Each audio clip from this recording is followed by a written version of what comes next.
close out B-Sides Pittsburgh with an awesome talk by a couple of people that are going to tap dance and sing, I believe. Likely, yeah.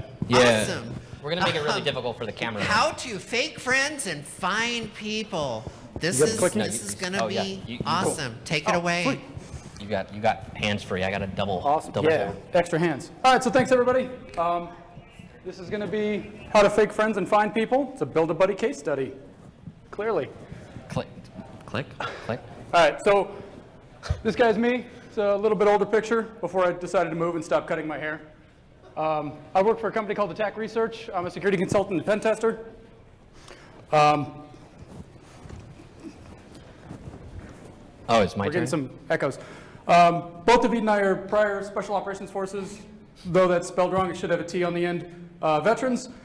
My contact info's up there. I do not have Twitter because I don't want to. I also have some coins and conference swag stuff to give away if you're interested. Yep, and then I'm Dahvid Schloss. I also go by Gabe. I'm the offensive security lead at Echelon Cyber Risk. I'm a researcher, a red teamer, professional idiot, whatever you want to call me. We have a lot of fun. Yeah, she gets it. I do have Twitter. All I do is post memes, and then my LinkedIn is nothing but red team tips and tricks. So hit it away. All right, so our goal today, right? What we want to kind of talk about is we want you guys to start working in crowdsourced humanitarian efforts. 2020 saw this huge boom of people using the internet. Go figure, right? They're all bored at home. They stopped going onto Facebook to hit, oh yeah, you know, that really sucks. This country's having a lot of problems. Let me go ahead and hit like and send my prayers that way. So they started helping out in humanitarian crowdsourced efforts. In this talk, the scope is more directed towards those who are under direct threat of harm and those who are being, that's through like human trafficking, wrongly persecuted individuals. If you're contacting those individuals through efforts led like Digital Dunkirk was, that's what this is going to be talking about. We also have this really, really cool thing at the bottom. It's a cowboy hat. Back in our unit, when we were still in the military, there was a phrase. It was called, "Don't cowboy it up." Basically, what that means is don't think this is the wild, wild west. If you start going crazy and doing things wrong, people can get hurt. And whenever you do see that cowboy hat, if you start messing up that region of the talk, this is where people could potentially die. So that's kind of how drastic this talk gets into. Hit it. Cool. I've got your obligatory cat meme because I promised you that I would. Yeah, so we're going to go over what are we talking about, what is a sock puppet, why you use one, when and where to use them, and then the differences and some consequences between good and bad implementations and what happens when you don't do it right, vice when you do. Yeah, so what's a sock puppet other than, you know, something that 5-year-olds make in their kindergarten class? A sock puppet basically is a fake online persona that is used to help mask your true identity from your true identity. Wait, did I say that right? Or I say true identity twice, didn't I? Anyways, it's a fake persona that you put online. It's normally associated with the baddies, you know, things like Russian misinformation actors, APTs, 3/4 of Tinder for all those who are equally on that application. Maybe also like half of LinkedIn. I'm sure you all have the people who just message you about jobs that don't exist. Ultimately, sock puppets are a way that can be used in a offensive security mindset. So when we do things like social engineering campaigns or red teams, we don't actually use our true names, right? I'm not going over to a client and going, hey, my name's Dahvid Schloss, let me inside your building. It's more of like, hey, I'm Steve Rogers, I'm here to rescue you guys, let me in. Things like that. So why does it matter, Probably right? good. Why do you care? Why would you want to use a sock puppet during a humanitarian operation? I'm gonna hold on with both hands here because I think this is really important for you guys to know. The baddies have the internet, right? This isn't the days when the Taliban don't know how to log into Google. This isn't the days when Boko Haram is like, oh man, I don't know what Facebook is. Like, The baddies have the internet and literally everything about you. There are companies out there that know more about you than 3-letter agencies, and that's the truth, which is kind of scary. But for the really, really cheap price of $0.99, you can learn about anything. So if you want to be, there's a little cowboy hat there for a reason, because this is where people start turning into stalker mode, right? Like when you start learning, you're like, oh man, I know where you live, I know where your cousin lives. Like you can literally find out everything about a person. We've done that on multiple occasions where we have to go and find a relative of an individual who is in country, and that individual is here in the United States, or their relatives here in the United States. We could find out everything about that person, get their daughter's name, phone number, their husband, whoever it may be, contact them because we've lost contact with those individuals. So it's really important to use a sock puppet, and this is why, the baddies do have it. Word. So this is kind of the big bottom line picture, is that these fake personas, when you use them correctly, can keep you safe. Super short version of what's nice and long on the screen. They keep you from being found by the people you're not trying to be found by as you're communicating past and through their network capabilities. That one's me. All right, so where do I start? How do I do this? Step -1, before you do anything, are you ready for this? Are you in a headspace that you can tolerate getting involved in this kind of an operation? I didn't do step -1 last time we got involved in this, and it was a bad decision because I found myself talking to people that were in a lot of danger, and I was under a lot of stress anyway. I didn't go well. Think about whether or not you can tolerate this kind of activity or not. Mentally, right? That's all your mental capability. Yep, Where's your mental headspace. So then it's cash or card. How are you going to fund this? We're going to go through acquiring temporary service, building a fake persona, building your presence for that persona. Step 4, obviously, question marks. And then step 5 is not actually profit. It's a go live and run your operation, start your communications. Did we skip one? We skipped? I don't know. Nope. Are you sure? Okay. Then you start off with low tech. All right. We promise we practice these slides, I swear. Yeah, like at least once. Once. All right. So a question you also have to ask yourself is how sophisticated is the hostile entity? Are we trying to avoid people like the Taliban before the fall of Kabul, where they don't own the telecom suites, they don't have access to all of the network stack? Are we trying to avoid people like the anti-Balaka militia or the FARC, who are relatively low technology capabilities within their user space? Or are we trying to avoid advanced nation-state adversaries? Yeah, so we like to kind of point out the difference because this is something that a lot of new people tend to not understand, right? They think, okay, there's some big humanitarian crisis, wrongly persecuted individuals, let's say, like in China, right? And then they're like, I want to help those people via online methods. Well, like, obviously, China's really, really good at hacking. I'm pretty sure I don't have to tell you guys that, right? So they're going to be able to run the telecom services. They're going to be able to track down who you are as an individual, even if you are starting to use VPNs. Like, we come from a APT-ish background, right? We understand that it is very easy to still backtrack ways through.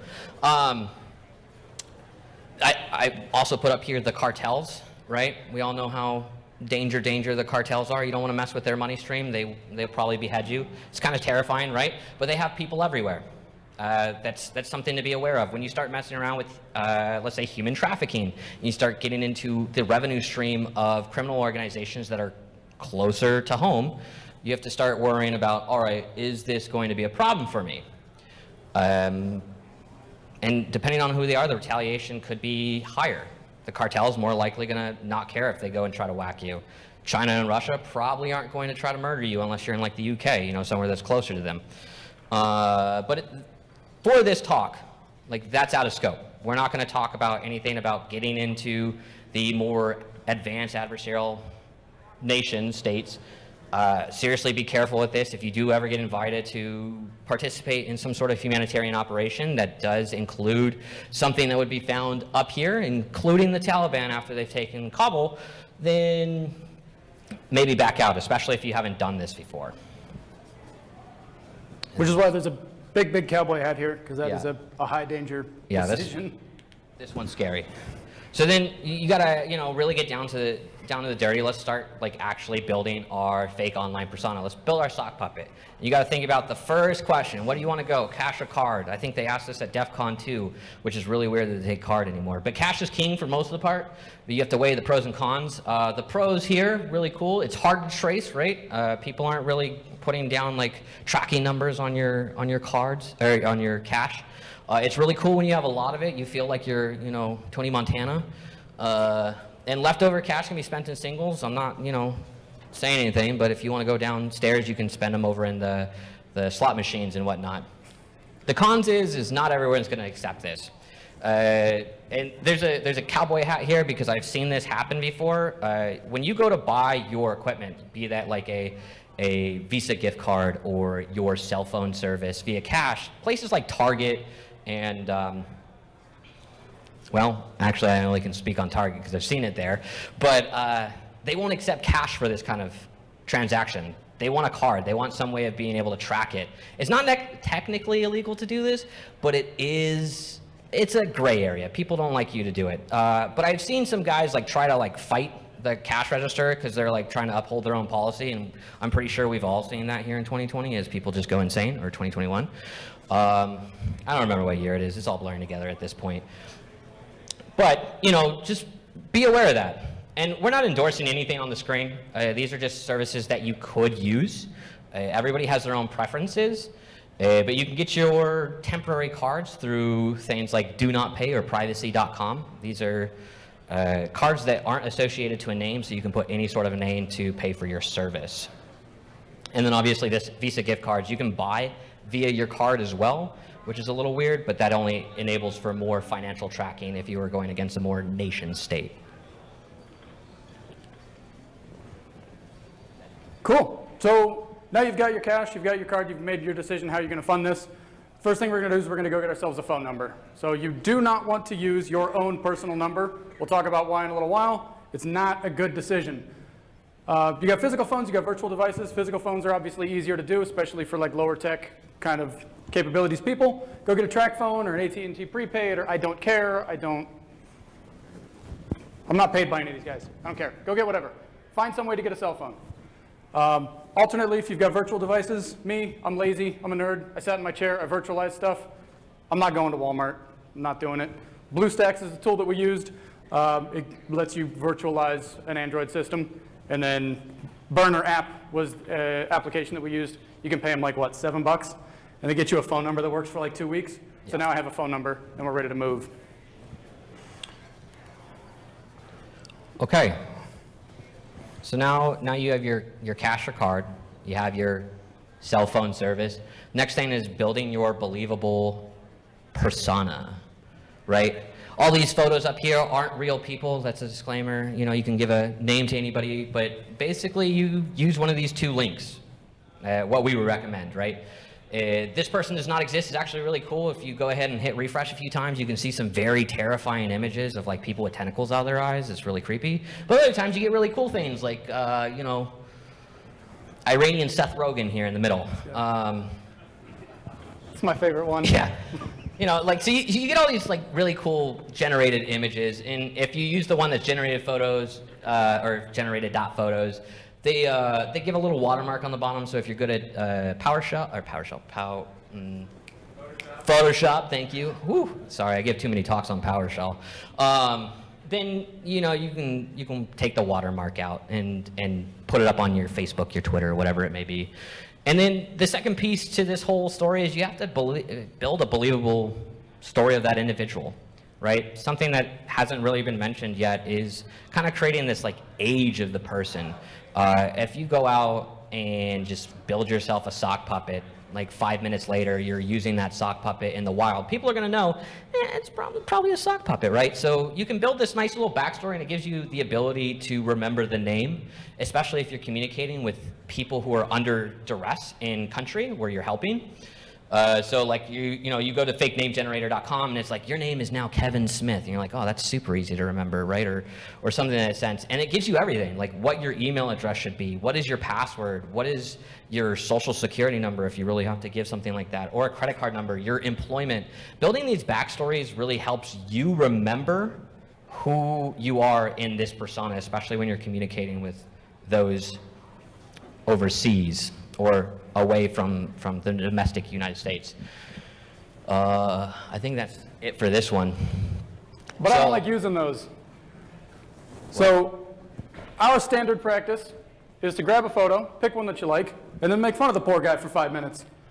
I mean, they're not real, right? So you can have a little fun with it, right? Like, so like for this particular guy, he looks like he has like 2 first names, right? Like something like what? Like Chet? Chet works. Chet. Well, I don't. No, yeah. So this is something when it's blown up, you can kind of see like where the AI kind of screws up too. Yeah.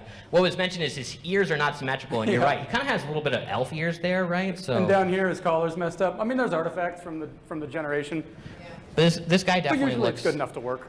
I don't know. He looks like a I don't know. What would you call his last name? Kent. Chet Kent. That's a hard name to pronounce. Right. But, so our Chet here, we got to figure out what his occupation is, what his age is, where he went to school, maybe his job, right? Because this is stuff that's asked in like your Facebook profile or your Twitter or your LinkedIn, right? Communication methods that you would have with people overseas. So, yeah, I don't know. He looks like he's like mid-30s. I would say he's probably in the military, but I'm kind of biased just because that haircut's a little like military-ish. I don't know. Pick a school. What do you think? Not Pittsburgh. Michigan State. Oh, there we go. Oh, that's actually my hometown. Yeah, looks that's scary. You doing some OSINT? All right, so he's from Sacramento. His name's Chet. Wow, what a great. Probably went to CK McClatchy too. Out of the military, his email would be something totally ridiculous, like Ultra Chet. He would have his name inside of it, right? He looks like one of those people who'd probably be entertained with his own name. But I mean, you guys get the idea, right? Like this, it's a silly way of like coming up with a backstory for an individual that doesn't exist, and you have fun with it because this is the only time you're actually going to have fun. Once you start going live, it starts getting depressing. That's the wrong way. Is it? Yeah. It is, yeah. Yeah. There we go. There we go. So this is awesome. So now we got it all done, right? We built our persona. Hopefully you've aged it a little bit. It's not brand new. If you need to have friends on Facebook because you're trying to make it look even more believable, go on Fiverr. It's like $12 to get 10,000 friends. I looked. It's really cheap, actually. If you need more followers on YouTube, you can get it there as well. But you want to start building your actual communication platform, your online presence, per se, right? So the first thing you want to do is you're going to go out and you're going to find yourself a privacy-based email, something like Proton Mail. Proton Mail doesn't like share it out to other people, right? They like to say they're secure. This is where all your information that's going to come in that's potentially sensitive. And what I mean by sensitive is when you are communicating with these individuals overseas, you're likely going to get some PII. Their names, their passport numbers, probably some photos, maybe even their country identification code or number. There's a lot of stuff that you wouldn't want your social security number getting out there, so you want people who are handling this information here in the States to be handling it with the same sort of discretion. That's going to go to your Proton Mail. The next thing you're going to do is you're going to build yourself your Google or your Yahoo, and that's kind of important because that's where all your social media is going to be built from.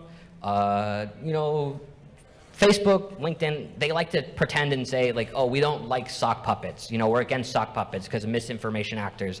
It's just not true, right? You can build yourself a sock puppet quite easily, and they'll be like, oh, okay, I guess, sure, cool. Add 1,000 friends within 5 minutes. They're like, man, yeah, I'm cool with this. So your Gmail and your Yahoo, that's going to go towards your social media accounts. And then the last piece is really just setting up the social media accounts. Using that phone number that you had set up earlier, that's going to go into your Facebook and LinkedIn because those require a phone number. I think Gmail does too, right? Gmail definitely does, yeah. Yeah. You used to be able to get away with not having a phone number. Now you have to have one. So we had to add like the first 3 steps. Oh, you missed your mic. Oh, this is you. All right, so shenanigans. So one kind of consideration we tapped on earlier was whether or not you're dealing with an advanced adversary or a lower tech adversary. If you are dealing with somebody who can monitor your network traffic or is viewing everything that comes in and out of the country, it's probably a good idea to use some VPNs. You're definitely going to want to consider where your operation is happening. For example, if you are in Pakistan, you want to use VPNs that come out of India because they're not going to cooperate with each other when it becomes time for an investigation. If they ask, hey, who was this, where was this coming from? India's not going to help Pakistan. They're not. So you want to make sure to consider where you're coming from and where your VPN pops are coming out of. This is actually kind of important for the previous effort. I don't know if anybody remembers or knows about Digital Dunkirk. Like the Taliban, as they were taking over Kabul, right? Like they were able to gain more and more control into the telecommunication networks there. They were already shutting down the cell service and the internet service on sundown till sunup, but slowly but surely they were capturing telecommunication points and putting their own network security people into monitoring that activity. So that's where this kind of comes in as well. Yeah, so here comes the fun part, right? Like you've just built your whole persona. You know, we've been building up to this whole point. What do you do now? How do you communicate with the people on the ground? You're like, I'm ready to help people, yeah. So here's some things and things not to do, right? First and foremost, when you start talking to people overseas, like you're probably not like prior government employees, right? We've had team members who are not. You probably never handled a source before. The first and most important thing to do is validate who this individual is, right?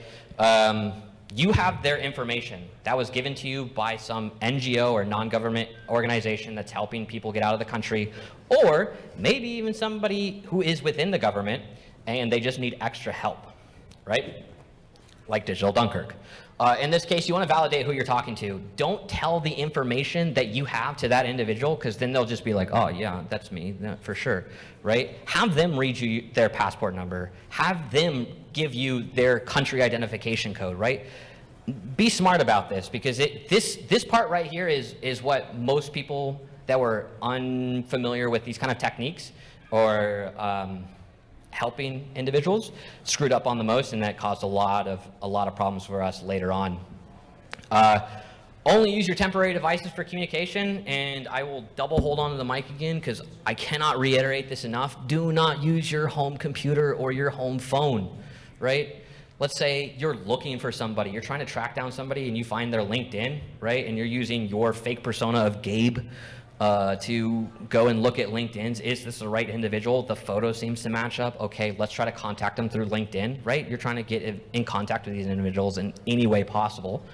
If you use your home computer, I don't know, you might be logged into still your account, and now your account is showing up in their viewpoints, right? It's another added point that if that individual gets captured and some sort of like investigation, or SSE is what we call it in the military, is done on that individual, they'll find you, right? And then they have your information, they have your name, they have your face.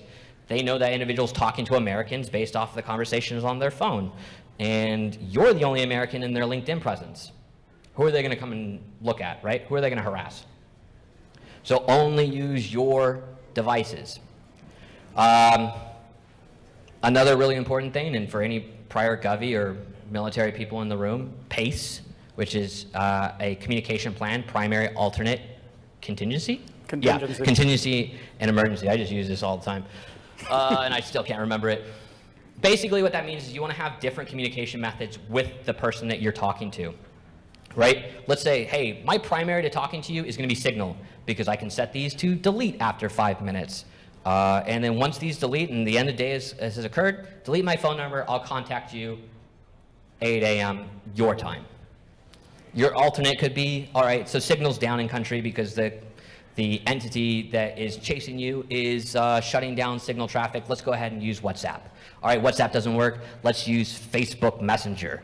Let's use just a phone, right? Let's straight up call you on your .19 or your +19 or your whatever country code, your +193. have different methods to communicate with this individual, but also know that these individuals are probably scared and they're not at the same level of clear-headed thinking as you're going to be on your side behind a computer.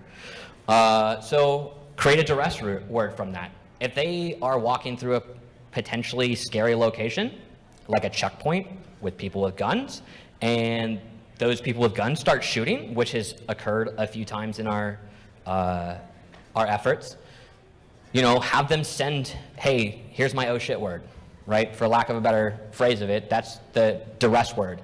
Once they've given you that word, they should know, delete your phone number, and when they remake contact with you, you have to start back from step one. Validate who you're talking to. Because you don't know, that person could have been captured, right? That person could be killed, and now somebody else is using their cell phone. They don't know who they're talking to, something like that, if they didn't delete the number, which is what happened a lot of times. Then, whoa, don't touch that button just yet, but we got one more section to go, yeah. Then we got the things not to do. This is like the, put on your cowboy hat, right? And then take it off, put it to the side, because we're not using it here. Put your cowboy boots down. This is where it gets scary, right? Because this is what gets people in trouble. Don't have an active conversation with somebody while they're on the move. This was actually a lesson learned from Digital Dunkirk, which was really important. The Taliban don't like it when you talk on the phone in their checkpoint areas. They'll tell you, get off the phone, right? Particularly if it's in English. Oh yes, especially if it's in English, right? They're like, yo, I'm watching you, fam, right? But actually way more aggressive and probably not something to joke about. An individual was killed in this instance where they were talking to the handler on our side in English. A Taliban checkpoint guy heard him, shot the guy. Didn't even ask questions, just shot him, right? So don't have an active conversation. Tell them what to do, tell them where to go, drop locations, but cut it at that. Leave it at text. If you have to have a conversation, make sure they're in a secured location where they're not going to be overheard by other people who could potentially rat them out. Don't group multiple contacts into the same channel, right? You don't know who you're always talking to. People get captured all the time, especially when they're trying to run out of countries, if they're being persecuted wrongly, or even human trafficking, right? Like, you don't know who is who, and you're only a guy behind the computer, so make sure you're keeping everybody separate. It might take longer, but it's smarter to do it this way. Do not promise anything. This is for your mental health, right?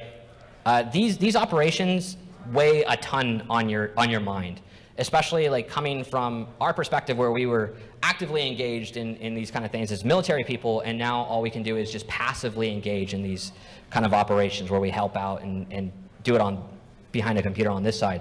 And if you start promising things, that's going to weigh on your head, especially if you can't get that person out, right? You're going to be there going, all right, yeah, we're going to get you out of country, we're going to get you safe. If that person gets captured or killed, like, it's not going to just leave your head of like, oh yeah, that sucks. No, you're going to be like, oh, I promised this guy. Like, it's going to weigh heavily on your soul. So that's your mental health. Keep at it, right? And of course, the last thing is, don't forget to do the things in the to-do section. These things are stressful. We get it. If you're new at these kind of operations, reach out to people like us, especially if you start helping in these things, because we're more than willing to help. We like OPSEC. We like having these operations continue. We like to help people. So anything we can do to make sure that you, as a new person in the group, can do it right. You know, we're gonna stop. We're gonna slow down. And we'll be like, okay, let's crawl before we walk. Let's walk before we run. Those kind of things. Hit it. This with me again? All right. So obviously there's things to consider. It's additional step 5. We've talked about it a couple times. Your mental health's important. I got to stay alive so I can help. I need to take care of me. Think about what you're doing before you commit to something, before you make promises you might not be able to come through on. Know your limits. Don't take on too many contacts, right? We've talked about not grouping too many people into a group conversation. Part of that happens because I take on 15, 20, 25 contacts, and I can't manage all of them at once. Don't do that to yourself. We'll talk about what happens, what can happen, I guess, if you do that here in a little bit.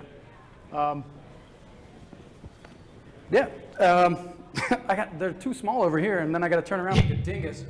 So We if don't know how to use possible, plan how you're computers, going to debrief. How are you going to decompress from this? How are you going to mentally remove yourself from what you've been doing lately? Because, again, it can be very mentally and emotionally taxing. And then understand when your involvement is more of a risk than it is a benefit. There's value added in saying, hey, here's a safe location, this checkpoint doesn't exist, here's where you can go, here's a safe house. But after a point, providing that information might be more of a risk because the traffic's being monitored, or I can't verify that that route's safe anymore. So there may come a point where you need to go, it's time for me to go away, I'm sorry, you're on your own, I've done everything I can no longer help. It's more dangerous for you now if I continue talking to you. Yeah, there's also a really good story. You guys can look on the news, which is pretty true. A group of cowboys at the last digital Dunkirk, they decided, hey, we want to keep helping. These are all prior military guys. They're like, yeah, we want to keep helping, but we want to go back in the country. So they brought a ton of guns into Pakistan and then tried to fly into Afghanistan. Like, yeah, that was really going to work there, bud. So, where your risk becomes more of, or where your involvement becomes more of a risk is this, because now the U.S. government has to be like, really, dude? Now we got to try to get them to bring you back to the United States so we can prosecute you here instead of you sitting in a Pakistani jail. We all want to help. We get it, but you have to know when to stop. Yeah, big hat on that one. Don't fly to Pakistan with a plane full of guns. It's a bad idea. Don't do it. It does look really cool, though, you know. Oh yeah, we Oops. find a meme for that one. Yeah. Okay, so woo. We should have definitely Blitz right reviewed past it. your That's fine. download one. Ooh, that's bad. Okay, so here's where it starts to get kind of depressing, but the memes don't stop. So sorry about that, guys. This is how we defeat humor in the military, is we just make jokes. But this is where we talk about the consequences of bad implementation or your bad implementation of TTPs, right? Some of the things that we're going to talk about here is the loss of your anonymity. Is that the right way you pronounce that word? Anemone. Anonymity. I can't speak English. Sorry, guys. Disclosure of privileged information, right? You don't want their information getting out there, just like you don't want your social security getting out there. You can burn multiple objectives in your operation from doing things poorly. You can get harassment from the baddies. Nobody wants that. And there is potential loss of life, as we've already mentioned before. So the risk to you, the one thing I think is really important is you need to understand that you are not always 100% disconnected from your sock puppet. You're not getting this sock puppet from the government. You're not in the government's cover program, right? The United States Administration for Social Security isn't giving you a brand new Social Security number. This is you. And a sophisticated enough actor can come down to track you via network tracking, financial tracking, right? If they really wanted to get back at you, they could find ways of getting back at you. Is that going to happen if you guys stick to what we've been saying so far? Probably not, right? Like, there's plenty of people out there that do this and they don't get caught at all, and we don't even know who they are. But it's on you to not get doxxed, just like how it's on you to not get doxxed in the normal world. If you're out there playing Call of Duty and you start trash talking to 14-year-olds, you probably should not do that because he's going to dox you. They don't have any control over that or their own actions. But what can happen? So online harassment, threats, travel restrictions, right? If you start doing this against Russia, or a friend of Russia, it's not necessarily like Russia's going to be out there like, oh yeah, hey, no, I don't like that. It's just a line of people who are going to be like, yeah, you can't come here. You can't come down to Uzbekistan. Which, for some of us, that's not a problem. I don't mind not going back to Afghanistan, not going to lie. And then for all you Fed boys and girls out there, your clearance can be put at risk here. The fact is, if you have contact with foreign contacts, which you will if you start doing these operations, you have to put in your SF-86. For those who don't know what an SF-86 is, it's a big, long paperwork that you have to fill out and takes like a few days, and you hate your life, and you're like, this is miserable. Don't do it, right? If you're a Fed, just, help out other ways. So now, yeah, we, as you may have noticed when we missed the meme, we didn't fully update this one. Yeah, you Fed girls, you guys can get away with this, like, you'd be good to go. They'd be like, it's fine. Particularly egregious is if, in the event that somebody's phone does get captured, and they say, hey, this is no longer the person you were talking to, this is made up name X, at, say, the checkpoint. Yeah. Now you do have to say on your clearance paperwork, yes, I have been in direct contact with members of a terrorist organization, and then you have to deal with that. Yeah, if you've never had to negotiate with the Taliban, it's a good day. It's going to suck. Yeah. Okay, so this isn't a real face. This is a made-up one, just like all the others. It's also not a real name. But these are examples of, two examples of what not to do, or what happens if you do it wrong. And then we'll do one good one. So Rebecca here is a single-age middle mother, found out through a friend, through a friend, through a friend, through somebody who worked these kind of operations, that Digital Dunkirk was ongoing. She wanted to get involved, so she did. She contacted through whatever means she needed to. Very low technical knowledge, does not know what OPSEC means. Now that I've said that out loud up here, OPSEC not everybody is going to know what operational OPSEC means. OPSEC is operational security. It's the concept of how you're going to protect your operation as it's ongoing. And since that was the case, we've touched on this before, the hostile entity confiscated, words are hard, man, her contact's phone. They reverse searched that phone number to get her information, and then they started harassing her online and sending her personal information back to her because she was using her personal phone to make contact with our contacts in country.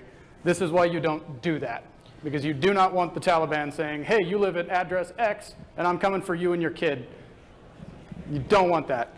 So this is an example of what happens if you do not follow the instructions. Yeah, and something to point out here too guidelines. is when you kind of make these mistakes, right? Whether it be through ignorance or through just bad practice, this does take resources away from the ongoing operation, right? We had to take a few bodies and say, hey, let's start helping Rebecca here lock down her online persona. She had like her Facebook like public to everybody, right? She could accept messages from anybody. Aside from having her change her phone number, we had to start like working through the list of, okay, how can we lock down like your online social presence so you're not getting as many like random threats from the Taliban. And I mean, that's pretty stressful. I don't know if any of you guys have received death threats before, but that kind of sucks, especially as a single mother, right?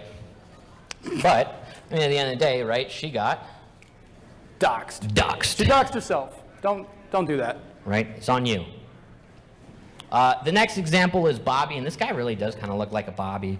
But the reason we call him Bobby is because Bobby is also another name. I'm sorry if your name is Bobby, but you know, it's like your best friend or a Blue Falcon, or if you guys don't know what a Blue Falcon is, it's a guy who pretty much screws you over in your unit.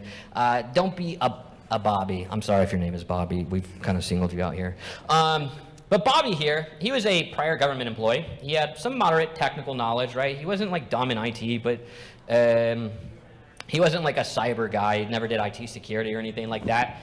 And Bobby's biggest mistake was he didn't know when to say no. So as, in this case, Digital Dunkirk was ongoing, he was like, hey man, yeah, I'll take more. And like, hey, we got another 12 families. Can you take them? Yeah, I'll take more. It ended up being like Bobby had like 50 plus contacts inside was a lot. his roster of things he needed to take care of, right? And so Bobby thinking, all right, let me streamline this conversation here. We needed to move all these contacts to a safe house, which was a hotel that we had paid somebody roughly about like $10,000 worth of like anonymous donations. We had people like the whole day going, all right, yeah, let's collect some money. We gathered about 10,000. That was gonna keep our contacts, like a whole group, I think it was closer to like 100 people, safe for about like 10 days, right? Bobby was like, oh yeah, no, that seems cool. I'll just group them all in instead of giving the contact information or the movement information to each person individually. Well, this is a problem, right? This is a problem because as those individuals were making their way to the safe house, one of those group of families got captured. They got stopped at a checkpoint. They were arrested. The phone was searched. The individual didn't have time to delete the information on there, and now you have a adversary in your group chat who just scrolls up and goes, hey, there's a safe house information here. I wonder what that's all about, right? None of the prior information was there. I guess he had given the backstory in the private information or private text there that they had deleted through Signal. The only reason we know that there was an adversary in this group was because that person started asking really, really weird questions, right? Like, how many people are going to this safe house? is this safe house within this region, right, which was semi-controlled by rebels forces at the time, right? They were asking very, very weird, jaded questions that Bobby's contact at the time probably wouldn't have been asking. They would have been like, just get us there safe, do it now. So when we went to go actually do the re-authentication of who they were, right, reconfirm who they were, they couldn't. They couldn't give us any of the information that was required. They couldn't give us proof of life and any of that jazz, and we were able to determine more than likely this guy got arrested, or that contact's family got arrested, and now the safe house is burned. So that's $10,000 that was thrown out the window, right, just like that. That's not like necessarily our money, but that's people who are trying to donate to a cause to make life better for those who are being wrongly persecuted in this case. And a lot of these individuals going to that safe house were already on the hit list for the Taliban. So that's a bad day, especially when they're like 3/4 of the way there and you got to go, hey, run. Just, I don't care where you go, hide, right? So don't be Bobby. Bobby's kind of creepy. He also doesn't have like one side of his glasses, right? So another AI generated problem. But broken glasses, Bobby. yeah, sorry, Bobby, if you're out there. All right, so we talked about what happens if you do it wrong. Unfortunately, the list of things that happen when you do it right is real short. It's you don't get doxxed, you don't get threatened, your op doesn't get blown. That's pretty much it. If there are small issues, they're small issues. It's a family needs to relocate instead of 80 families need to go to somewhere. I don't know where. I don't know where to send them. So your hiccups are small, they're manageable. The list's pretty short, which seems sad, but Yeah, don't do it wrong. don't be dumb. All right, so also not a real face. I just thought the black bar was funny, and it kind of looks like one of our buddies. This is an example of a better implementation. Pedro here, fake name, prior military, high technical knowledge, knows about OPSEC, and knows how to implement it. I'm not saying that because he's prior military, he's better at it. It's just his background. So this guy managed to establish communications with 50 plus contacts, a bunch of people, different places, kept them all segregated, kept them all separate, didn't group them together. Multiple successful ops. Digital Dunkirk was one of them, but there's been several others. I don't know who this guy actually is. I know him by a couple of handles. That's it. I don't even know who he is. We've worked with him a couple times. We worked with him a few times. Yeah. He comes from our same background, so we were able to confirm who he was through other channels. But yeah, this guy, very, very sneaky, even amongst the group. Good implementation. But as you can see, right, like, not a whole lot to say there. He did good. He did good. He got people out. That's all that we care about. You don't need to be famous about doing it. Yep. Bonus step 6, burn it down. Get rid of your VMs. Delete everything. Smash your SIMs. I like taking my hard drives out and shooting at them because I'm a hillbilly from Montana. Delete your VMs, close all those accounts, pet your dog, call your therapist, whatever it is you need to do next. Start that detox process, start your debrief. Take care of yourself because now it's that time. Just don't keep anything. Don't keep anything. It's dumb too. You don't want to use that cell phone anyways. You're probably getting calls from people you don't want to get calls from. And I mean, you already get enough spam calls on your home phone. Why would you want more spam calls, right? Think of it that way. It might be tempting to say, hey, I need to hang on to this Proton mail with some information in it because what if this guy contacts me again? Then I have all of his information. We're ready to go. But you do not want to do that because you need them to establish who they are to you again. Phone got captured, email got compromised, whatever it is. It's been 6 hours. I don't trust this number anymore. I don't trust this email. I don't trust this Facebook account. Prove to me you are who you are. So there is no real good reason to keep any of the prior information. Get rid of it, delete it, shut the accounts down. Yeah. And so because we're military, we like to sandwich everything. So now we're going to give you a down and dirty review of what we just exactly talked about. Woo! But we have about like a couple minutes left. So just to go over what we talked about, no, you should know what a sock puppet is by now. If you don't, like, come talk to us afterwards. We'll explain it better. Maybe. Probably worse. You should have an idea of when and where to use them, where to start, some silly techniques to build your own sock puppet if you don't want to use a name generator. How to use them, I already said that, and the inherent risk and difference and consequences of good and bad implementation, right? Like, ultimately, if anything that you've learned today is that by going and cowboying it up, you're going to screw somebody else's life up, right? There's that potential when you start working in this realm of humanitarian operations. But with that, we have. Any questions? I know some of you got some out there. We don't do interpretive dances though. No, we did. Sorry. Yeah, sorry. We didn't rehearse the tap routine for you. All right, well, cool. If you guys are too shy, come talk to us afterwards. We'll give you some pointers. Thanks, everyone. Awesome talk. Guys, can you change your face?